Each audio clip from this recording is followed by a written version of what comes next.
Haruhiro rests his right hand, opening and closing it, pondering the importance of touch. Once in combat, he fought candlestick worms, a visceral reminder of gripping more than just his comrades, of survival. The ache in his hand resonates with a deeper sentiment, almost symbolic of his entire journey. Ronta, he murmurs, a name that carries bitterness and intrigue. Despite his powerful presence, Ronta left an undesirable mark, making Haruhiro question everything. Ronta. That piece of shit. That one thrust from Ronta during their battle should have been fatal. Serious and powerful, Haruhiro begrudgingly admits, Ronta is stronger than he thought. Mary interrupts his ruminations, calling him back to reality. Sitting in a secluded cave, safe from prying eyes, they discuss the difficult choices and uncertain victories of their recent battles against Forgan. They left quickly, avoiding the typhoon rocks themselves, needing to assess where their allied forces stood after the chaos. The concern they feel isn't just for physical survival but for the entire party, including Shihoru's strategic intellect and Yume's tenacity. Haruhiro grapples with the idea of loss, notably those closest to him such as Shihoru and the very dear Yume. He wonders, am I never going to get to see Shihoru again? Torn between protecting them and facing guilt for dragging them into danger, he reflects on his position and leadership. His trust lies deeply with Shihoru and Yume, a familial bond too precious to disrupt, even as the risk of never seeing them again looms large. Haruhiro acknowledges, Yume would have wept for Mary. Kuzaku might have taken that hard. Even though I knew that. Mary, meanwhile, reveals to Haruhiro that Ronta's supposed betrayal was part of a ploy. I couldn't be a traitor. I couldn't betray you, she affirms, adding to the gravity of their reality. Haruhiro respects her courage, knowing each decision now weighs heavily on survival. Together, they plan their next move. The rain around them refuses to relent, mirroring the uncertainty of their path. Haruhiro decides, before we think about what's next, we deal with what's now. Nonetheless, with every passing moment, they wonder about Shihoru and their other allies. Haruhiro, steady yet worried, insists to Mary, no. Stay with me. We agreed to do it together. Right. Somewhere else, Kuzaku contemplates their situation. Leaning casually on his oversized sword, his mind wanders to past camaraderie, how Haruhiro's leadership helps ground him. Even now, dizzy from fatigue, Kuzaku feels secure in Haruhiro's aura. They've developed a synchronization crucial for battle, or more, surviving the fallout of one. The challenge comes when Kuzaku notices a goblin riding an orc. Isn't that Ronta kind of missing, he quips. Watching Yume draw attention to the strange phenomenon, the humorous discomfort of their present circumstances lightens the tension, but the looming presence of Jumbo and his troops is no joke. As they await Haruhiro's move, there's an implicit trust that won't shake, even as an unconventional foe stands mocking them, both literally and strategically as if taunting their every choice. But Haruhiro's team knows their strengths. Together they believe, despite the rain and uncertainty, victory is more than just surviving another day. In the midst of battle, emotions run high as Rock and Arnold face each other. Rock is furiously pushed back and finds himself struggling, with Arnold knocking him down with a terrifying speed. Despite the chaos surrounding them, Rock's comrades, Kuzaku among them, can only look on, unable to help directly. This leaves Kuzaku entrapped in his thoughts, questioning the trials they face in Grimgar. Why do things keep going wrong? Is that just life, he wonders, feeling the burden of their harsh realities. Rock has been pushed considerably, Arnold pinning him, leaving the spectators, Forgan included, in a state of anticipation. In desperation, Kuzaku shouts, urging Rock to finish Arnold, a cry that seems almost futile given the circumstances. But then, an unexpected shift occurs as Arnold showcases an abnormal agility, springing up and flipping Rock over, leaving Kuzaku both bewildered and worried. The two combatants, Rock and Arnold, struggle intensely. Arnold attacks with precision, and despite being outmatched initially, Rock decides to leverage his own boxing skills. This realization hits Kuzaku, boxing, as Rock measures up in his own way, landing a hit on Arnold's gut. It's not just a physical battle, but a mental spar that exposes Arnold's vulnerabilities. Arnold is visibly disturbed by Rock's punches, unlike anything he's faced before.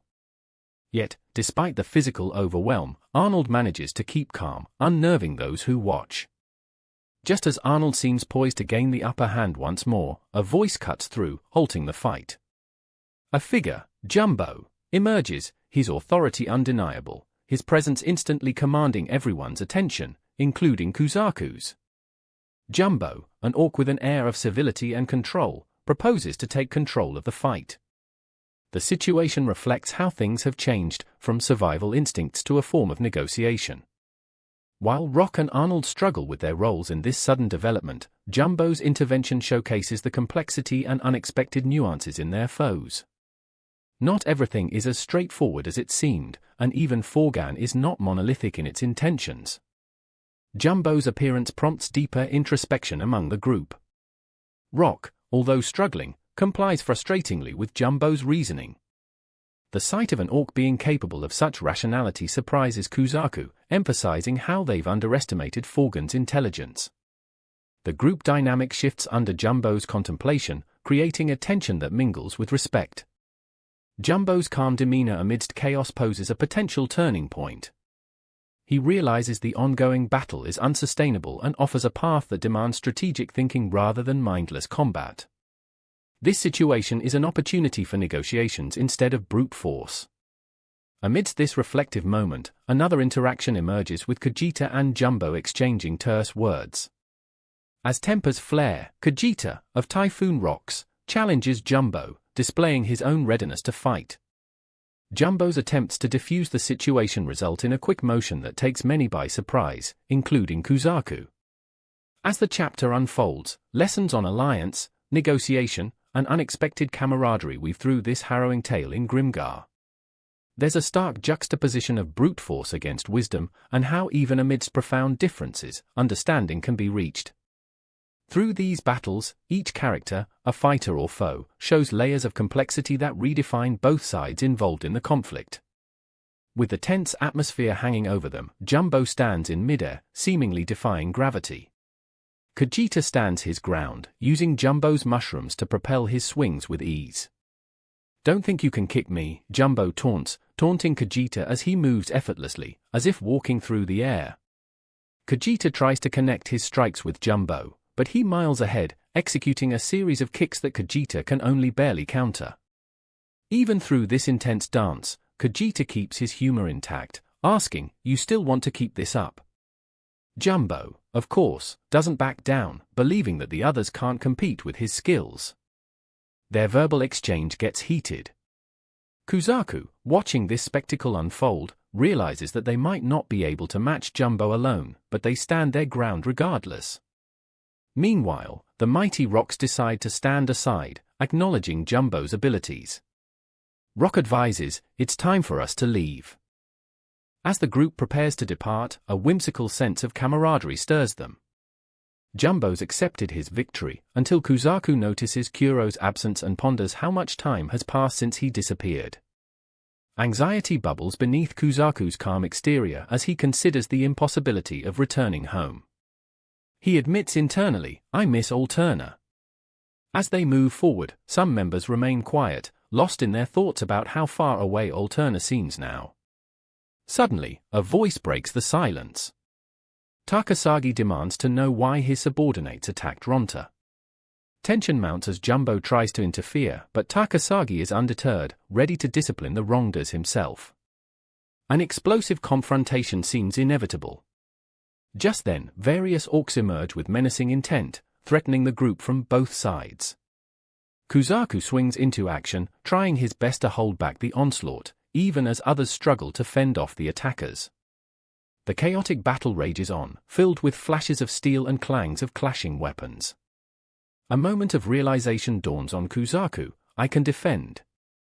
It becomes his motivation as he supports Yume and Shihoru, thrusting and parrying with renewed vigor. Despite his own doubts, he focuses on defending his friends. The battle is unforgiving, yet Kuzaku's resolve grows stronger with each strike.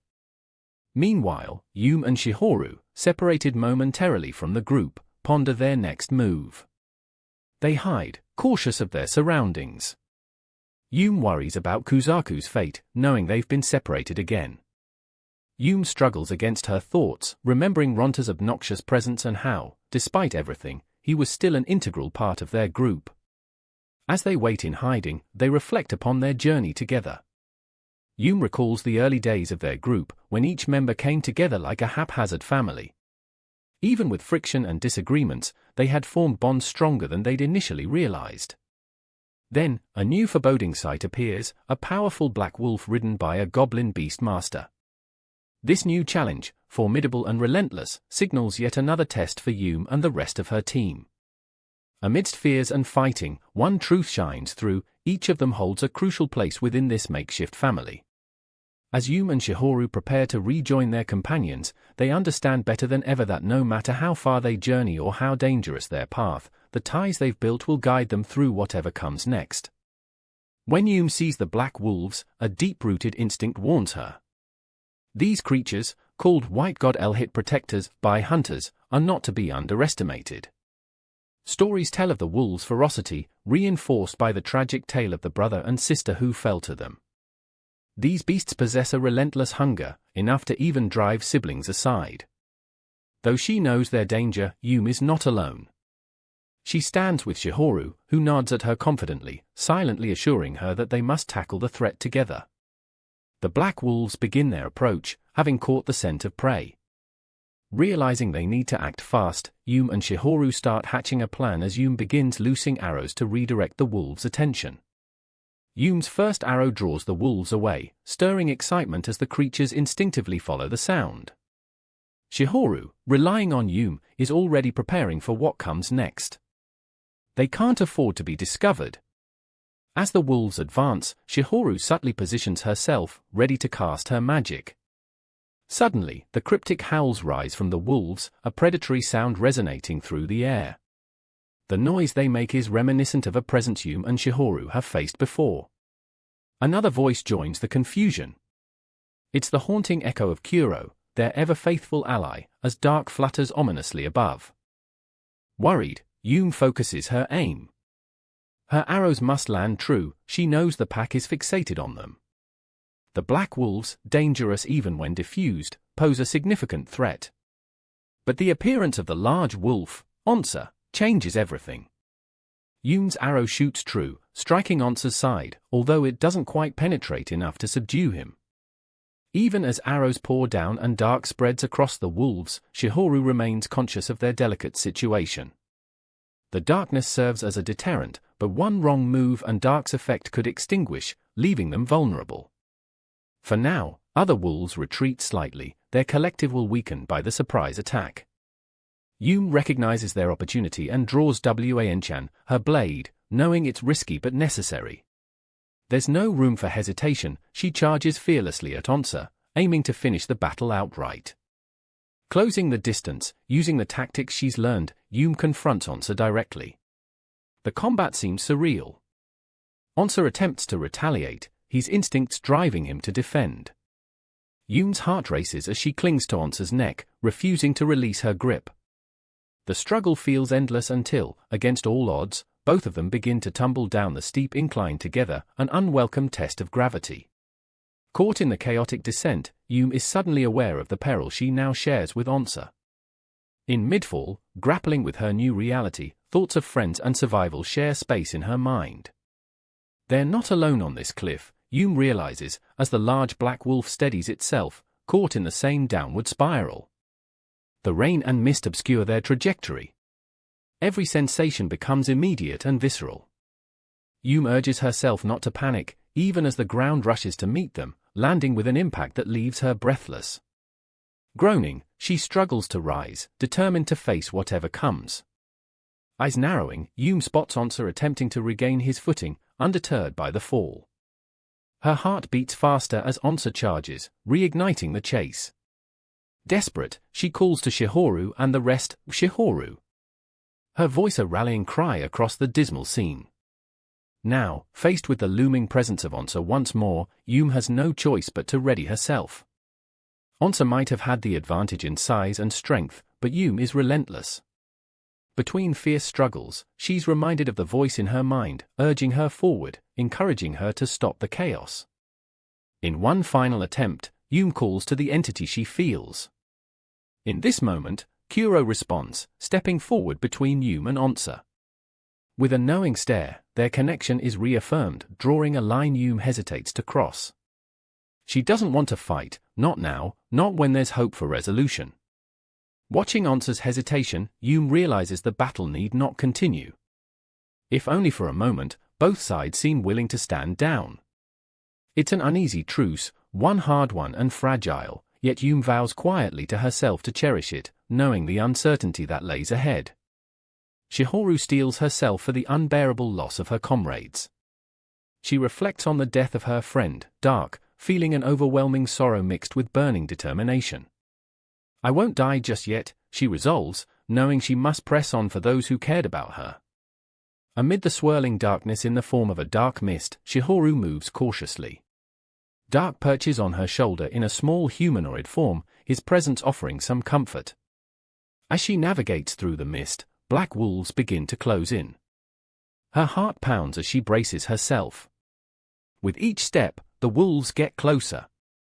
Dark, sensing danger, transforms to confront the threat but is blasted away, leaving Shihoru vulnerable. Her right leg throbs with pain as the wolves close in. She struggles but is resolute. I tried my hardest. Did everything I could. Her mind races as the wolves prepare to strike. Suddenly, a voice cuts through the chaos. It's Sakanami, laughing maniacally, distracting the wolves and enabling Shihoru to catch her breath.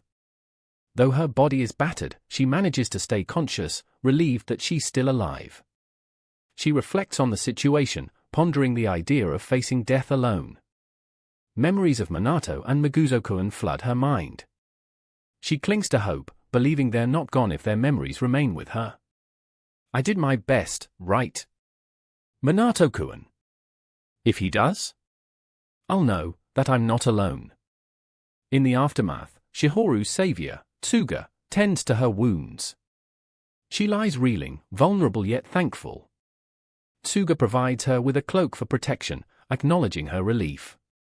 Yeah, I'm safe with you, she mumbles, regaining warmth and security. As they discuss the group separation, Tsuga reassures her that things will be fine, emphasizing survival and cooperation. He encourages her not to dwell on the past and focus on moving forward. Though Shihoru feels weak, she cherishes Tsuga's support, realizing her own resilience. Shihoru reflects on her lack of power, feeling the weight of her insecurities. She manages a smile, determined to embrace challenges and overcome them. Tsuga reassures her yet again, you'll pull through. I'll stick with you. As Tsuga leads Shihoru onward, questions remain. But together, they face the uncertainties, trusting that they'll find their way back to their comrades. Shihoru, renewed, lets a chuckle escape her lips, appreciating the unexpected kindness she's found in Tsuga. Elsewhere, Haruhiro and Meri stand watch amidst the rain. Haruhiro, distracted, senses Meri's unease and tries to lighten the moment. Meri's thoughts drift to her own struggles adapting to this harsh world. Haruhiro reassures her, we're here for each other. They share a comforting exchange, bolstered by the camaraderie they've built. Meri, feeling vulnerable but determined, realizes that with her companions, they have a fighting chance.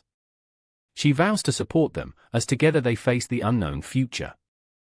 Haruhito stands as part of a reflection on his earlier self-doubt, realizing he never imagined his group would have survived past their newbie status. The thought that those kids had been through so much together brought him a sense of pride. Everyone in the group had doubts at the beginning, yet they had become a tightly knit unit, relying on each other for strength. Reflecting on the past, Haruhito remembers how far they've come together. His doubts pricked at him, especially the idea of venturing into unfamiliar places like Durunga without knowing if they'd survive. These journeys made Haruhito keenly aware of his own limitations. Meri, in particular, becomes a focal point of Haruhito's thoughts. He notices her walking ahead, proud and strong, perhaps stronger than she realizes. Meri had grown so much since joining them. Her resolve to never forget her struggles marks a critical point in her development, illustrating her strength and commitment to self-improvement. Walking beside her, Haruhito engages Mary in conversation. He tells her, "I want to change myself," she thought. "I want to change." He confesses his hesitations but realizes it's important not to dwell endlessly on potential failures. The ground under their feet feels as unsteady as their emotions, yet, they both agree, the journey must continue. Haruhito and Mary delve into a deeper discussion about family dynamics within their group. The conversation evolves into musings about their emotional bonds, likening their group to a family. "If I had to choose. Shihoru, maybe." Haruhito muses, thinking about their relationships. He recognizes the nuances in their camaraderie, understanding how much they rely on each other in times of need. Haruhito directs the conversation towards Ronta. Both Haruhito and Mary recognize Ronta's despised antics yet acknowledge his loyalty. Haruhito expresses that regardless of Ronta's flaws, he's an important figure because of what he represents in their group, somebody who can bring people together, even if by challenging them. As they walk, Haruhito catches a glimpse of movement in the distance. Something in the fog stirs his attention. It seems small, potentially just a trick of the fog thinning. "Mary," he calls out quietly, urging her to notice it too. Their guess leads them to discover a small creature, likely unrelated to any immediate danger. Haruhito uses the sight to ponder aloud about its origins, while Mary feels something stir, a sense of endearment perhaps, to this lost little animal. The fog dissipates enough to reveal a Naya, an adorably small creature with feline qualities. Haruhito and Mary exchange playful banter about the creature's origins and habits, and the sight helps alleviate the tension between them. When Mary reaches out tentatively to touch the Naya, Haruhito urges her gently. "Maybe it's still not too late," he suggests, prompting her to take that small leap of faith. Encouraged, Mary extends her hand, catching her breath nervously, before touching it. The creature remains content, a silent commiserator in whatever burdened their thoughts. Their reunion with the group becomes momentary when a familiar face, Shuro Setora, emerges. Haruhito recognizes her instantly, aware of her reputation and enigmatic presence. Mary, however, feels startled by her sudden appearance. Setora brings light onto their discussion about the Naya, cryptically claiming the creature. Setora, with her distinct and inscrutable gaze, threatens to take Haruhito's left eye, an unsettling proposal. This plan appears to hold more mystery than mere threat, carrying some history of which the rest aren't aware. A poignant confrontation unfolds, illuminating the tangled relationships Haruhito and his group have with those they meet. Mary interjects suddenly, stopping Setora's provocations. The tension of whether Setora intended harm dissipates, as she pointedly questions Haruhito's trust in Ronta. In the fragile quiet that follows, the interaction leaves Mary and Haruhito unsettled yet wiser, dwelling on the elusive bonds within and outside their family-like unit. Mary and Setora engage in an unexpected conversation where Setora inquires about Haruhiro's well-being, specifically pointing out the oddity of Haruhiro's eyes. Mary, caught off guard, insists that she was not implying anything inappropriate, leading Setora to humorously suggest Mary was interested in Haruhiro. Mary denies this with an embarrassed exclamation, causing Setora to remark, "Your blathering will do you no good, woman." The tension escalates when Setora abruptly claims Haruhiro's left eye. She assures Mary, "I'll have his left eye when I want it. Until then, Haruhiro." This bizarre claim leaves Mary flustered, especially when Setora tenderly touches Haruhiro's face, treating it like a possession. Setora's quirky declaration ends with, "Your left eye is mine, but I leave it in your care." Mary's exasperation is evident as she struggles to comprehend Setora's reasoning. While Mary tries to decipher Setora's words, Haruhiro, listening quietly, attempts to lighten the mood. His gentle teasing prompts Mary to snap, "What are you grinning for?" Nevertheless, Haruhiro's presence seems to soothe her agitation, and she eventually concedes, expressing some relief and hope that understanding will come with time. Amidst these interactions, Haruhiro contemplates their current predicament with Setora. Mary conveys their immediate concern, they are waiting for their comrades. Their anxiety about the ongoing tension and the need to return to their allies weighs heavily on them.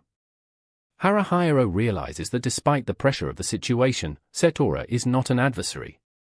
Instead, she offers a solution to aid them. Setora proposes a plan, her expression turning serious. "My Nyankos might be able to help," she suggests, referencing the creatures she commands. Acknowledging the importance and urgency of finding their comrades, Setora offers her assistance without demanding anything in return. Haruhiro is moved and drops to a knee, showing his deep gratitude. "Setora-san, please help find our comrades." This earnest appeal seems to touch Setora, her stern demeanor softening as she agrees, albeit with conditions. Mary listens carefully as Setora outlines her intention to assist without hesitation, a strategic ally rather than a competing interest. Haruhiro's sincerity shines through, as he assures Setora, "Comrades. That's what Haru and I are. Nothing more and nothing less." Setora accepts this with a slight nod, indicating her understanding and agreement. The story shifts to Ronta's perspective, as he grapples with his personal demons amidst the overarching chaos. Ronta is in a heated internal conflict, reflecting on past encounters and the struggles that shaped his path. He's haunted by the memories of combat, vividly recalling how Haruhiro had unexpectedly bested him in a fight. "You get that, Haruhiro?" Ronta muses in earnest contemplation. Ronta reminisces about the challenges he has faced and the lessons his journey has imparted. He struggles with feelings of inadequacy, grappling with the reality that Haruhiro had once displaced him as a leader. Yet, Ronta isn't ready to concede defeat, steeling himself to become stronger.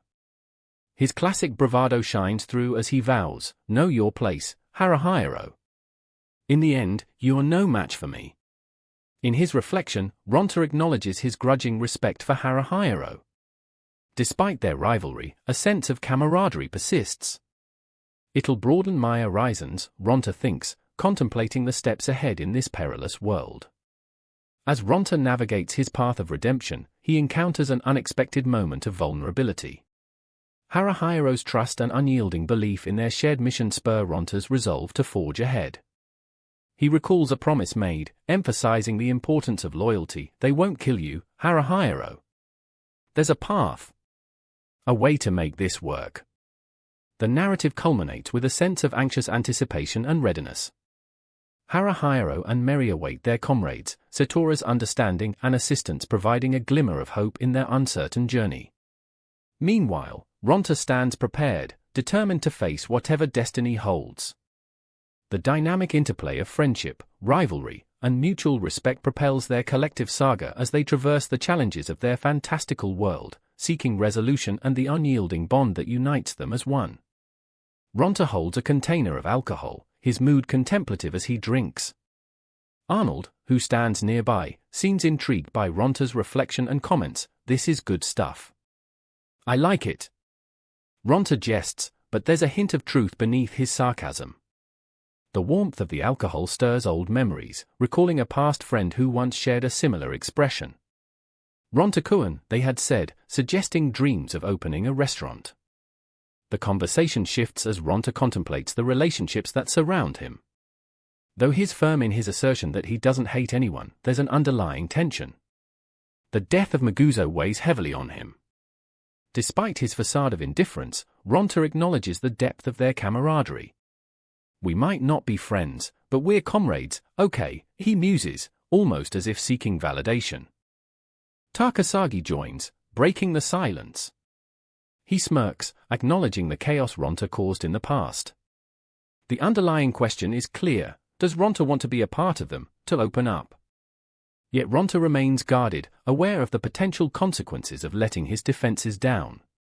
As the conversation continues, the topic turns to Zodiac-kun, a demon connected to Ronta that holds a curious sway over him. The demon acts unpredictably, reflecting Ronta's inner turmoil. Direct confrontation isn't an option, adding another layer to Ronta's complicated existence. Takasagi speaks candidly with Ronta, drawing on his own experiences. He was once a soldier, motivated by a desire for strength. "You've gotten stronger," Takasagi observes, recognizing Ronta's growth. But Ronta isn't satisfied. His path has always been about strength, a relentless pursuit that takes its toll on him. It's suffocating, he admits, a rare glimpse of vulnerability. As the night rolls on, the fog envelopes them, almost as if nature itself is mirroring Ronta's internal battles. Arnold's jovial demeanor provides a brief reprieve. Observing the night sky, Ronta sees the red moon, a constant reminder of the surreal world they inhabit. Suddenly, the scene transitions into a surreal vision, blurring the lines of reality. Ronta dreams, or perhaps remembers, a world that feels disjointed yet familiar. Memories of his old life surface, interactions with his sister, Big Sis, filling the void. These moments, although ordinary, are tinged with the bittersweet presence of family. Ronta reflects on his sister's insistence that he was irresponsible. Their bickering was a staple of life, a reminder of the normalcy he once knew. The mundane reality is starkly contrasted with his current existence, a world of constant danger where survival is never guaranteed. The memory becomes poignant as it touches on the sickness of their mother, the weight of responsibility pressing down on Ronta. He remembers hospitals, the quiet grief of watching someone fade. Such recollections blur the line between past and present, leaving Ronta adrift in their wake. Amid this introspection, it becomes clear Ronta harbors regrets. He recalls the expectation of offering comfort and the emptiness left in its absence. The past and the dream intertwine, forming an unresolved tension within him. As the numbness recedes, Ronta realizes the dream isn't just a memory but a manifestation of his desire to connect, to feel grounded despite the chaos of his current world. It's a yearning for something real amid illusions, a battle within that Ronta cannot easily articulate. In the depths of captivity, Kuzaku finds himself alone in a dark, cramped place. His head is pounding, his neck swollen. It's a frightening scenario, one he never imagined facing. Haruhiro's words echo in his mind, urging him to grasp the situation, to figure a way out of the mess he's in. Yet here he is, weaponless and helpless. Could he escape? It seemed impossible. The solitude weighs upon him, and all he can do is run. Kuzaku pushes himself through the suffocating darkness, driven by a desperate urge to survive. The terrain is treacherous, sheer cliffs and narrow paths, but he perseveres. Each painful wound and piercing ache reminds him of his vulnerability. He recalls Haruhiro, who had always been there to guide him, make sense of the chaos. Kuzaku knows it's up to him now. As he crawls out into the frigid night air, he collapses on his back under the blanket of stars. "Wait, I'm alive, right?" he whispers into the indifferent sky. He's painfully aware of the risk of being found, but for now, he savors this brief respite. Even the cold, moist earth feels like a long-lost friend. There's a heaviness to this world, an oppressive darkness that threatens to consume him. Yet, Kuzaku clings to a fragile thread of hope. He stands, gingerly touching his bent neck, feeling its stiffness slowly ease. Moving is agony, but it's preferable to the silent despair that lurks in the shadows around him. Elsewhere, Yume is limping alongside Onsa and Goro, her foot injured, her spirits dimmed. They press on at a sluggish pace, their destination unclear. Without a clear sense of direction, Yume's mind drifts to thoughts of Onsa and Goro. Would their weary journey end soon? Could she rest alongside them? As they proceed, it becomes apparent that something isn't right. Onsa and Goro appear dazed, their steps faltering. Yume worries about the enchanting grip fatigue has on her mind. She fights against the tide of confusion, trying to dismiss the unsettling thoughts that dance in her head. Suddenly, Yume finds herself tumbling, the world spinning around her. She lands awkwardly, eyes closed against the disorienting blur. Voices echo, friends providing laughter and concern. They tease her lightly, attempting to uplift her despite the dire circumstances. The camaraderie is a small beacon in her night. Despite the teasing, Yume's heart aches with the strain of their journey. Her mind wrestles with the reality of their situation. She recognizes Onsa and Goro's unwavering support, their presence offering a strange comfort in this unfamiliar world. With dawn's gentle light filtering through the trees, Yume pushes herself up. She notices Goro vigilantly watching her recovery. Onsa stands beside her, ever supportive, his presence grounding her in this surreal reality. As they move on, their peace is shattered by a startling cry, an eerie sound that pierces the air. Yume feels chills run down her spine as she glances skyward. It's unsettling, prompting Onsa to position himself protectively beside her. They all sense it now, a presence approaching, its movements concealed by the dense foliage overhead. Yume holds her breath in anticipation, listening to Goro's voice of caution. He urges her to stay aware, to measure the distance between herself and the impending threat. But beneath his words is an unspoken doubt, one that Yume internally battles. Master's advice drifts into her consciousness, urging her to fight, to not let fear overwhelm. It's a reminder of the strength she holds within, the resolve not to fold under pressure, even when the odds stack high. Goro, trembling yet determined, stands ready by Yume's side. Together with Onsa, they prepare to brave whatever creature approaches.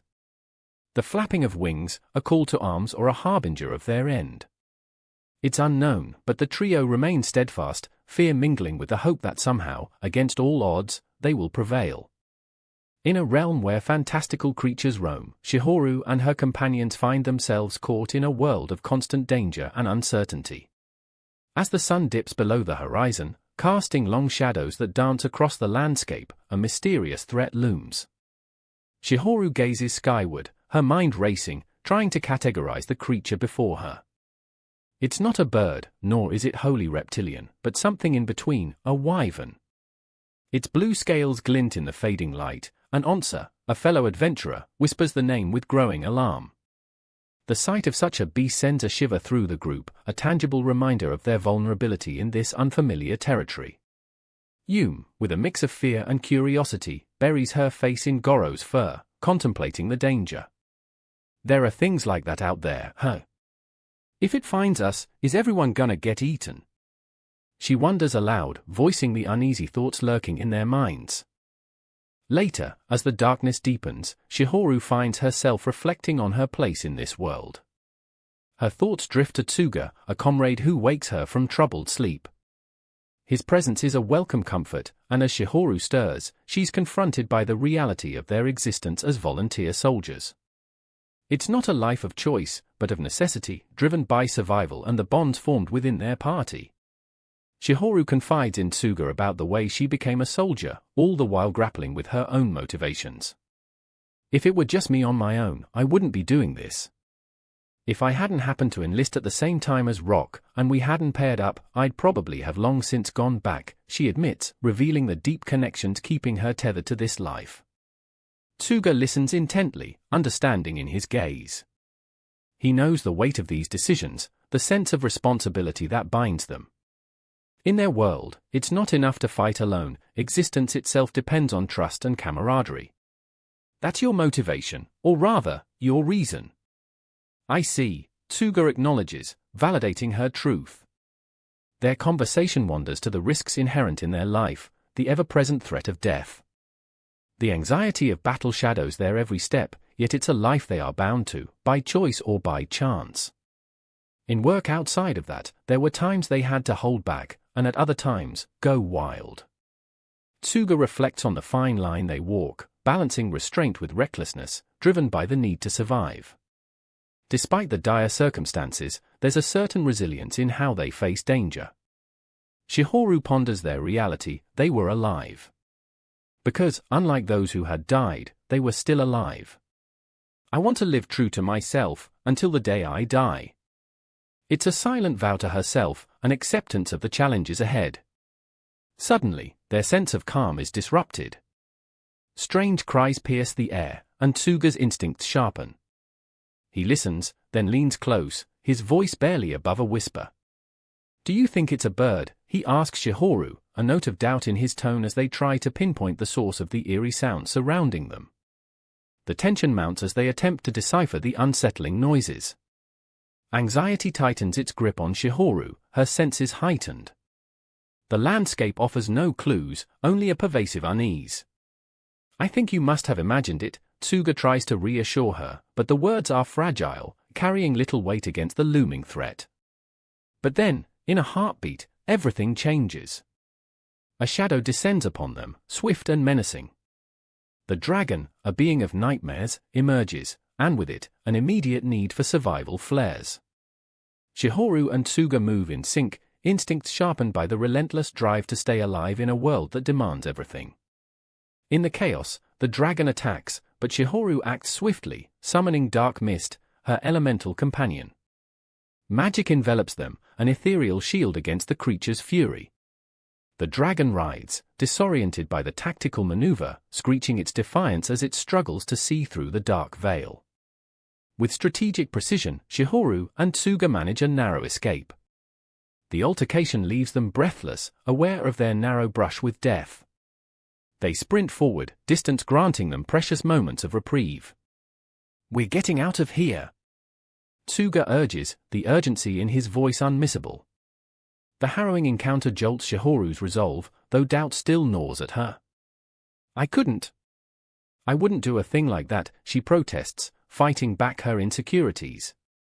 Yet, the reality is undeniable. They've survived another day, faced down the impossible, and emerged intact.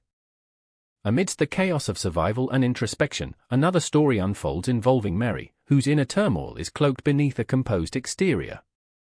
Her mind drifts to Haruhiro, a connection that's both nebulous and defining. As she reflects on their relationship, Mary grapples with complex emotions. She doesn't believe Haruhiro had any choice but to stand beside her, much like her own circumstances. As friendships deepen and loyalty binds them, Mary examines her feelings for Haruhiro with cautious introspection. Acknowledging the inherent risks of romantic entanglements within their party, she maintains a delicate balance. Her conversations with Setora reveal an untouched depth, highlighting the genuine concern she harbors. "You know a lot of people," Setora observes, and Mary nods, conceding the weight of interactions carefully layered over time. In the backdrop of looming threats and internal battles, these relationships are the tether keeping them grounded. Their world is one where bonds are forged through shared struggles and mutual protection. Together, they navigate this landscape where love is complex, safety is never guaranteed, and the will to survive binds them tighter than any sword or spell ever could. In the grip of their fate, Shihoru, Mary, and their companions stand resolute, knowing that in a world of fantasy and ash, their strength lies within each other, as well as in the unpredictable nature of their own hearts. Haruhito is caught off guard when Mary's words seem to imply that they are about to start a family. Mary, anxious about the implications, quickly clarifies that she isn't expecting and hasn't even considered the thought. Haruhito is bewildered, questioning if they have reached that point in their relationship. The conversation shifts to Setora, who jokes about their relationship and the natural progression when two people are as close as Haruhito and Mary. As the two attempt to gather themselves, Setora informs Haruhito that there's no problem with their romance despite their adventurous lifestyle, as even creatures like wyverns have natural processes. Haruhito's confusion mounts as Setora casually mentions a tradition of wyverns flying from the Quaron Mountains during specific days of the year. Mary is curious, prompting Setora to explain how these creatures can hunt due to the prey being disoriented by the fog. The atmosphere shifts as Haruhito, Mary, and their comrades process the gravity of the potential wyvern sighting. Tension rises, and everyone becomes more alert. Mary tries to steady herself, recalling past experiences and the looming threat they now face. Haruhito contemplates the surreal situation, realizing the natural phenomenon of the wyvern migration is just another fact of life. Setora attempts to lighten the mood by playfully poking Haruhito in the forehead, reminding him not to worry so much. Mary, trying to maintain a brave front, still feels the weight of their predicament pressing down on her shoulders. She ponders her relationships and how one grows when faced with overwhelming odds, acknowledging the strength of the bonds between comrades. As the group prepares for the challenge ahead, they decide to use the Naya, striped yellow cats, to help locate their targets. The Naya, communicating in their unique way, seem to have located the prey. Setora gathers the group to strategize, while Mary and Haruhito exchange a brief moment filled with tension and a hint of humor before returning to the task at hand. Out of the blue, their focus shifts to a shadow approaching in the sky. It's Shihoru, wearing peculiar attire, and she appears severely exhausted. Haruhito instinctively moves to shield her as she stumbles, holding her close. The danger is immediate, a wyvern has locked onto their location. The group fights to maintain cohesion as they aim to distract and evade the predator. Setora urges everyone to follow her lead, using the terrain to their advantage. Despite exhaustion, Haruhito's determination to protect his friends and rely on Setora's guidance drives him onward. Meri's mind races as she reflects on the unity and trust shared with her comrades. She wrestles with feelings of gratitude and admiration for Setora's leadership. Their camaraderie helps them find the resolve to push forward, even as the situation grows increasingly dire. However, the battle is far from over. The wyvern, a massive and formidable creature, continues to pursue them relentlessly. Shihoru, having regained some stamina, uses her magic to create a barrier of light, attempting to protect the group. Still, the danger looms large as the wyvern lashes out with unrelenting ferocity. In a desperate attempt to bolster their defenses, Shihoru begins reciting a prayer to Lumiaris, hoping for divine protection. Her spell encircles Haruhito and Meri as they brace for the next assault. The group realizes this is a critical moment, and their only chance of victory lies in relying on the strength of their bonds and their unwavering belief in one another. As Meri anchors herself to the ground beside Haruhito, both aware of the peril, they shine their trust and resolve to face the impossible together. A single beam of light pierces the dark sky, casting its glow on the chaos below. It's an unexpected phenomenon, something monumental orchestrated by the mighty power of the god of light, Lumiaris. The air is heavy with the unknown, an evolving situation that could change everything. Haruhiro stands in awe, uncertain yet hopeful that, whatever comes to pass, it might be understood by mere humans. As they gather in prayer, Haruhiro, filled with trepidation, holds on to Tsuga's words, "If nothing apparent happens, the act itself may hold significance." Surprisingly, Meri's prayers seem to resonate, or is it Tsuga's? Whichever it is, the atmosphere shifts, as light gracefully encompasses them. Yet, nothing definite occurs. Then Shihoru speaks, her voice cutting through the silence. "Tsuga? Did something just fly by?" Haruhiro, startled, turns toward her. Shihoru's acute perception detects a fluctuation in the ambient magic. Haruhiro clutches onto every possibility that this celestial intervention could turn the tide. Suddenly, the wyvern appears. It hovers momentarily, perhaps weighing its next strike. Shihoru, gripping the moment, doubts her own decision to send Dark or not. Yet, Haruhiro urges, "Dark!" The elemental obeys, vanishing as the wyvern swoops in erratic dives that possess a hypnotic rhythm. As the wyvern approaches, Meri braces herself, leaning against Shihoru. "Whoa!" she cries, barely holding steady. The wyvern's descent resembles that of a pendulum, its looming presence ever so menacing. The anticipation is relentless, echoing with every moment spared through the elemental's interference. The dust explodes as Meri and Shihoru are thrown to the ground by the turbulence. Setora's voice pierces the air in panic.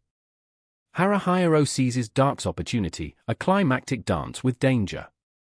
The battle intensifies as Haruhiro launches unpredictably but courageously into the wyvern's domain. Dark connects, with timing precipitated by practice and instinct, an embrace of chaos, yet controlled. The impact is undeniable. The wyvern falters, veering slightly off its path. Haruhiro and Meri are unwavering in their storm of resolve, despite momentary setbacks. Meri observes Haruhiro, the courage beneath his calm veneer.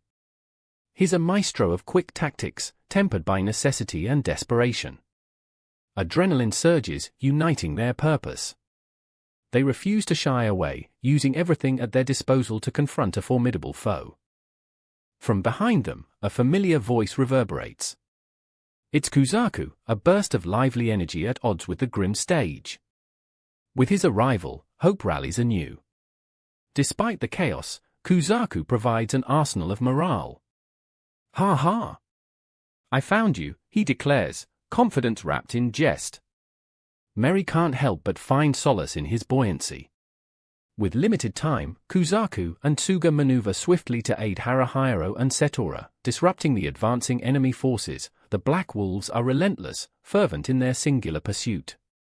Ordered and controlled, they maneuver like a disciplined legion. Yet, Haruhiro's strategy is meticulous, each decision calculated in his grasp to outmatch them. In the swirl of dust and desperate cries, Haruhiro plots the clever assault. It's dangerous. Meri's voice is a tremor against the odds. She worries deeply for him, but Haruhiro's resolve cannot be shaken. This is an unmissable chance, perhaps the only way to alter the outcome. Emulating a bird, Haruhiro continues to dance with destiny above the skies. Mimicking flight, he urges forward with a single-minded focus. His plan veers toward the intuitive, a symphony of peril and prowess, to conquer the terror before him. Clockwork precision ignites as Haruhiro leans into the wyvern, a deft strike to seal their fate. Meri and Shihoru observe beneath, a fervent dance where form melds with fortune. "Let's go, Meri-san." Yume encourages. An unyielding spirit is contagious, spreading courage throughout. Meri, clutching Shihoru's staff, knows every choice will reverberate. These moments are defining, a confluence of friendship, hope, and unwavering trust. The fog cascades suddenly, an allegory enveloping them in mystery, granting them reprieve. Amongst whispers of doubt, a collective resolve binds them, a survival amidst the maelstrom, where every heartbeat is cherished. Meri reflects, touched by burgeoning hope. This ephemeral piece is a reminder of their capabilities, fueled by friendship and fate unfurled. The scene shifts to Taka, Goro, and Onsa, the once familiar comfort of candid discussions, a recollection shared amid change. Takasagi ambles, besieged by echoes of the past, nostalgic drift sensed with an acute awareness. Within this meandering journey, he glimpses the essence of Thousand Valley, a sanctuary of memories. The stories he exchanges with Onsa and Goro reverberate with fondness and familiarity, one where landscapes intermingle with fables passed down through time. Their guarded camaraderie offers peace amidst troubled thoughts, a reminder of where they've been and what's yet to come. Yet beneath the merry facade, lies an unsettling silence, a note received, drenched in significance. Smothered by curiosity, Taka unfolds its message, grappling with the looming inevitability. That bastard. He breathes, a realization rippling through his resolve. An abrupt clarity shatters the silence, as the cryptic allure of the note unveils unforeseen paths, certain to reshape his journey, sparking a zealous anticipation to forge ahead, despite lingering uncertainties. The past beckons, tantalizing, yet evanescent, of an unscripted variance emboldening his steps forward.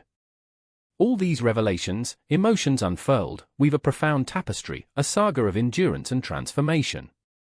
Together, they embrace the uncertain, the whispered courage illuminating their journey.